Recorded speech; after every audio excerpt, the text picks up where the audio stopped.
Hi hello టమాటా నిల్వ పచ్చడి ఒక్కసారి నా స్టైల్లో ట్రై చేయండి. చాలా టేస్టీగా ఉంటుంది, చాలా ఎమ్మీగా ఉంటుంది. కలర్ కూడా చేంజ్ అవుతుంది. 2 ఇయర్స్ అయినా సరే అలాగే ఉంటుంది ఫ్రిడ్జ్లో పెట్టుకుంటే.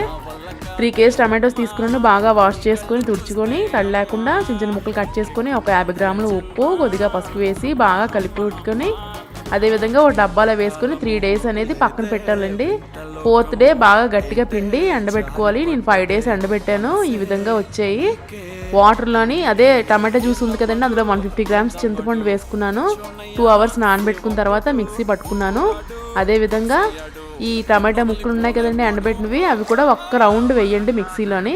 150 గ్రామ్స్ సాల్ట్, 150 గ్రామ్స్ కారం అన్నీ కలిపి అదే పక్క మెజర్మెంట్స్ అండి. మిక్సీ పట్టుకొని 3 డేస్ పక్కన పెట్టేయండి డబ్బాతో. ఇలాగే తాలింపు పెట్టకుండా మనకి ఎప్పుడు కావాలంటే అప్పుడు తాలింపు పెట్టుకోవచ్చు. ఫ్రిడ్జ్లో పెట్టుకున్నామంటే ఎన్ని ఇయర్స్ అయినా అలాగే ఉంటుందండి.